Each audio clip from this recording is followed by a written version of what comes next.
আচ্ছা, পিসিবির মধ্যে সবচেয়ে বেশি কম্পোনেন্ট থাকে হলো তোমার এক নম্বরে ক্যাপাসিটর, দুই নম্বর হলো তোমার কয়েল।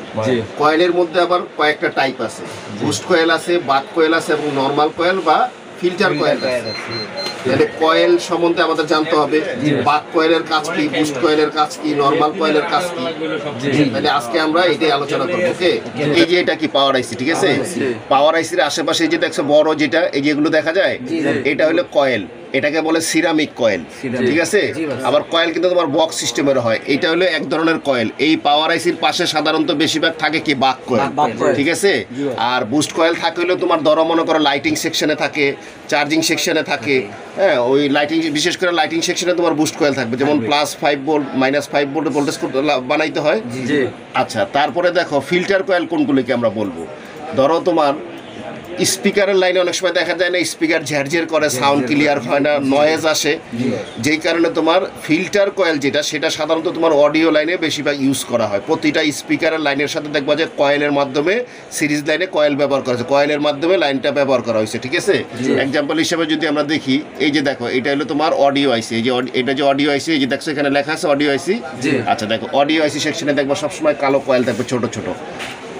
এই যে দেখো এটা, এই যে দেখছো এটা কালো, বোঝা যায় এটা একটা কয়েল, এটা বোঝা যাচ্ছে, এটা কিন্তু কয়েল। এই যে কয়েলগুলো থাকে, কয়েলগুলির মাধ্যমে তোমার এটা ফিল্টারের কাজে ব্যবহার করা হয়। এটা লাইটিং আইসি দেখছো, এলসিডি লাইট, তার মানে এইখানে থাকবে না তোমার বুস্ট কয়েল। আর পাওয়ার আইসির পাশে বেশিরভাগ থাকবে তোমার বাক কয়েল। বাক কয়েল সাধারণত পাওয়ার আইসি এবং সিপিইউর সাথে কানেক্ট থাকে, কারণ সিপিইউতে এম্পিয়ার বেশি লাগে, এই কারণে ওইখানে বাক কয়েল ব্যবহার করা হয়। আচ্ছা আচ্ছা, এই যে আমরা একটা ড্রয়িং করছি, এটা দেখা যায়। আচ্ছা, এই যে দেখো ড্রয়িং এর মধ্যে আমরা প্রথমে যেটা লিখছি কয়েল অথবা ইন্ডাক্টর, টাইপ অ্যান্ড ওয়ার্ক, ঠিক আছে? তার মানে কয়েলের কিন্তু দুইটা নাম হয়, একটা হলো কয়েল আর একটা হলো ইন্ডাক্টর, একই জিনিস, ঠিক আছে? আচ্ছা, এখানে দেখো নিচে আমরা কি লিখছি, 3 টাইপ কয়েল, অর্থাৎ কয়েল আমরা 3 ধরনের বলছি না? আচ্ছা, কি কি কয়েল দেখো, একটা হলো বুস্ট কয়েল, একটা হলো বাক কয়েল, আর একটা হলো ফিল্টার কয়েল বা নর্মাল কয়েল, ঠিক আছে? আর এখন দেখো কয়েল আবার মনে করো আমরা যখন ডায়াগ্রামে দেখবো, কয়েল কিন্তু তোমার এক এক জায়গায় এক এক রকমের সাইন থাকবে, ঠিক আছে? এই যে দেখো এখানে আমরা যে কয়েলের সাইনটা দিছি, এটা এল দিয়ে, এল থাকবে কোথায়? L of layout, L of layout, অর্থাৎ তোমার আমরা যখন লেআউটে যাব তখন কয়েলের জায়গায় তোমার এল থাকবে, ওই এল দিয়ে তাকে ডিনোট করা হয়েছে। এখন এল যদি আমরা দেখি তাহলে আমরা বুঝতে পারবো না এটা কয়েল। আচ্ছা, আমরা এখন ডায়াগ্রামে দেখবো যে এটা লেআউটে কি এল দেওয়া আছে কিনা। ওকে, এই যে সিপিইউ না, এটা হলো M30S এর লেআউট, ঠিক আছে? তাহলে এই M30 এর যে নিচেই তো তোমার লাইটিং আইসি, এই যে দেখছো এই যে লাইটিং আইসিটা, আইসি তো ইউ দিয়ে ডিনোট করা হয়, তাই না? আর আইসির ঠিক পাশেরটাই তো আমরা কয়েল দেখছিলাম, তাই না? এই যে দেখছো কয়েলটা, এই দেখো এখানে কি লেখা আছে, এল 7005, তার মানে কি কয়েলের ডেনোট করা হয় কত দিয়ে? এল দিয়ে, তাই না? তাহলে লেআউটে যখন আমরা আসবো, যেখানে আমরা এল দেখবো, তাহলে এটা কি বুঝবো? কয়েল বুঝবো না? এই যে আচ্ছা, তাহলে আমরা লেআউটের মধ্যে এল দিয়া কয়েল চিনতে পারবো, ঠিক আছে? আচ্ছা, যখন আমরা স্কিমেটিক ব্যবহার করবো, স্কিমেটিকের মধ্যে কিন্তু তোমার এল থাকবে না, সেখানে থাকবে কি, এই যে দেখছো এটা, এই সাইনটা থাকবে। এই সাইনটা দেখলেও আমরা বুঝতে পারবো না যেটা কয়েল। তাহলে আমরা এখন স্কিমেটিকে দেখি যে এটা কিভাবে কয়েলটাকে ডিনোট করা হয়েছে। রেডি? আচ্ছা, এই যে দেখো কয়েলটা, এটার নাম্বার কত? এল 7005, তাই না? যদি আমাদের স্কিমেটিকে এটা দেখতে হয় তাহলে এটা আমাদের কপি করতে হবে। আমরা এটা কপি করলাম, কপি করে তোমার এই যে স্কিমেটিকে এসে এটা আমরা পেস্ট করে দিব, ঠিক আছে? এই যে পেস্ট করে দিলাম। এখন আমরা এখানে সার্চ দিলে আমাদের কয়েলটা দেখাবে, এই যে কয়েলটা দেখাইছে, এই যে দেখো কয়েল। তাহলে এই যে কয়েলটা দেখছো, তুমি আসবা তখন এই সাইনটা দেখে আমাদের চিনতে হবে এটা কয়েল, ঠিক আছে? আর এই কয়েলটার মান কত দেখো, এই কয়েলটার মান এখানে দিছি কত? 10 মাইক্রো হেনরি না? আচ্ছা, তাইলে লাইটিং এর মধ্যে তো লাইটিং ফাংশনের মধ্যে 10 মাইক্রো হেনরি কয়েল কিন্তু থাকে। এখন এই কয়েলটা যদি খারাপ হয় আমরা বুঝবো কিভাবে? মাদার বোর্ডের মধ্যে যদি কোনো কয়েল ডিস্টার্ব হয় তাহলে দুই ধরনের ডিস্টার্ব হবে। একটা হলো তোমার এই কয়েল তো সিরিজ লাইনে ব্যবহার হয় না, তাহলে কয়েল তো গ্রাউন্ডের সাথে কখনো শর্ট হবে না, তাইলে কয়েল কখনো শর্ট হইতেছে না গ্রাউন্ডের সাথে। কয়েল হবে তোমার এদিক থেকে মাঝখান থেকে ডিসকানেক্ট হয়ে যেতে পারে, অর্থাৎ কাইটা যেতে পারে। ফিউজ যেরকম কাইটা যায়, কয়েলের ভিতরে যে তারটা যদি কাইটা যায়, ডিসকানেক্ট হয়ে যায়, তাহলে এটা কি হবে? ফিউজ হয়ে যাবে না? তাহলে কয়েল তোমার আমাদের এটা প্রথম প্রাথমিকভাবে আমরা মাইপা বুঝবো যে ডায়োড বোর্ডে যে এটা যখন মাপবো তখন এখানে যদি বিপ না আসে আমরা বুঝবো কি কয়েল কাইটা গেছে, ঠিক আছে? তাহলে আমরা আগে দেখবো যে এটার ডায়োড বোর্ডে কি আসে। আচ্ছা, তাইলে এই কয়েলটা দেখো, আমাদের এই যে মিটারটা আমরা ডায়োড মোডে দিছি, ঠিক আছে?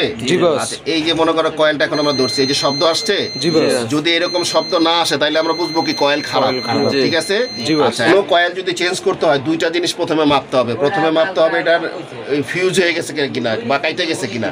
আর দ্বিতীয় ডিস্টার্ব কয়েলে যেটা আসে সেটা হলো কয়েলের মান হয় বাইরে যায় নাহলে কমে যায়। যদি কমে যায় তাহলে কিন্তু আমাদের ব্রাইটনেস ঠিক মতো হবে না বা কোনো সেটে লাইট নাও আসতে পারে।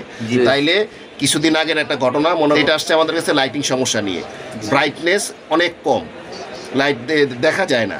পরবর্তীতে আমরা লাইটিং সেকশন থেকে অন্য একটা কয়েল লাগাইছি, লাগানোর পরে দেখা যাচ্ছে তোমার লাইট আসতেছে না। দ্বিতীয় একটা লাগাইছি, সেটা লাগাইলে গরম হয়ে যাচ্ছে, তারপরে লাইট পর্যাপ্ত হচ্ছে না। দুইটা তিনটা লাগানোর পরে আমরা দেখতেছি কোনোভাবে লাইট আসতেছে না। পরবর্তীতে আমরা এলসিআর মিটার দিয়ে যখন এটার মান মাপছি, যে লাইটিং সেকশনের মধ্যে যে 10 মাইক্রোহেনরি যে লাইট কয়েল দরকার সেটার মান সবগুলির কমে গেছে। তার মানে কয়েলটা যখন এখানে ব্যবহার হয় তখন কিন্তু তোমার কয়েল ব্যবহার হইতে হইতে এক সময় মান অনেকটা কমে যায়, ম্যাক্সিমাম ক্ষেত্রেই মান কমে যায়, বাড়ে খুব কম। তাহলে মান যদি কমে যায় তাহলে কিন্তু লাইটিং সেকশনটা কিন্তু ঠিক মতো কাজ করবে না। তখন আমরা এই এলসিআর মিটারটা সেটা কনফার্ম হয়েছে। এখন ধরো এটা 10 মাইক্রোহেনরি কয়েল, এটা আমরা ডায়োড মোডে মাইপে দেখছি ঠিক আছে, কিন্তু মান যদি কম থাকে তাহলে কিন্তু তুমি এটা লাগাইলে কাজ করবে না। এই কয়েলটা কত থাকবে এখানে মান 10 মাইক্রোহেনরি। তাইলে আমাদের কাছে এই যে দেখো এই ডিজিটাল মিটার, এটা কি ডিজিটাল এলসিআর টেস্টার না? তাহলে আমাদের এটা মান কত 10 মাইক্রোহেনরি না? এই যে দেখো আমাদের এখানে 200 মাইক্রোহেনরির গড় আছে, ঠিক আছে? আমরা এইখানে দিয়ে এখন আমরা মাইপা দেখবো কয়েলের মান ঠিক আছে কিনা। কারণ হলো আমরা মান যদি ঠিক না থাকে যতই আমরা কয়েল লাগাই আমাদের কিন্তু এটা কাজ হবে না, হবে?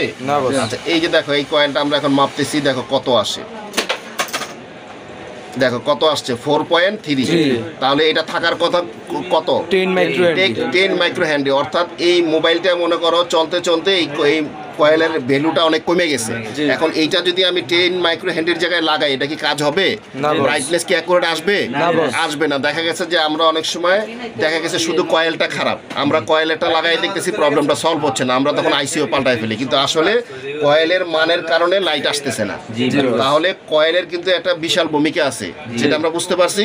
তাহলে আমরা যে কোনো সেকশনের মনে করো চার্জিং সেকশন হোক অথবা তোমার লাইটিং সেকশন হোক অথবা বাক কয়েল হোক, সবগুলির কিন্তু আমাদের মান ঠিক মতো লাগাইতে হবে, ঠিক আছে? মান যদি ঠিক না থাকে তাহলে কিন্তু কাজ হবে না। তাহলে কয়েল আমরা লাগাইলে দুইটা চেক করবো, একটা হলো তোমার ডায়োড মোডে দেখবো যে কয়েল কাইটে গেছে কিনা, দ্বিতীয়ত হলো মান ঠিক আছে কিনা। ওকে, এখন তো আমরা কয়েলের মান টান সবকিছু বুঝছি, কিন্তু কোন কয়েলের কি কাজ সেটা জানতে হবে না? তাহলে আমরা ড্রয়িং এর মাধ্যমে আবার সেটা জানবো। আচ্ছা, এখন দেখো এই যে 3 টাইপের কয়েল যে আমাদের মাদারবোর্ডে ব্যবহার করা হয়, কোনটার কি কাজ? নাম্বার 1, এই যে দেখছো বুস্ট কয়েল। বুস্ট কয়েলের কাজ হলো তোমার এম্পিয়ার ঠিক রাখা ভোল্টেজকে বাড়াবে। অর্থাৎ তোমার লাইটিং সেকশনের মধ্যে তোমার ভোল্টেজ যখন আউট হয়, হাই ভোল্টেজ কত হয় 20, 30, 35 হয় না? তাইলে ওখানে ইনপুট কত হয় 4। এই যে বেশি ভোল্টেজটা কোথা থেকে আসে? বুস্ট কয়েলের মাধ্যমে ভোল্টেজটা বাড়ায়। তাইলে বুস্ট কয়েলের কাজ হলো কি ভোল্টেজ বাড়ানো, আর এম্পিয়ার ঠিকই রাখবে, এম্পিয়ার বাড়াবে না। আচ্ছা, দ্বিতীয়ত হলো বাক কয়েল। বাক কয়েলের কাজ হলো তোমার ভোল্টেজ ঠিক রাখা এম্পিয়ার বাড়ানো। অর্থাৎ তোমার পাওয়ার আইসি থেকে ধরো মনে করো সিপিইউর একটা ভোল্টেজ সাপ্লাই দিব, তোমার 1 এম্পিয়ার দিল, বাক কয়েলের মাধ্যমে সেটা মনে করো সিপিইউর মধ্যে যাবে তোমার 2 এম্পিয়ার বা 3 এম্পিয়ার। এই যে বাড়তিটা আসছে এটা কোথা থেকে আসছে? সেটা কয়েলের কাজ।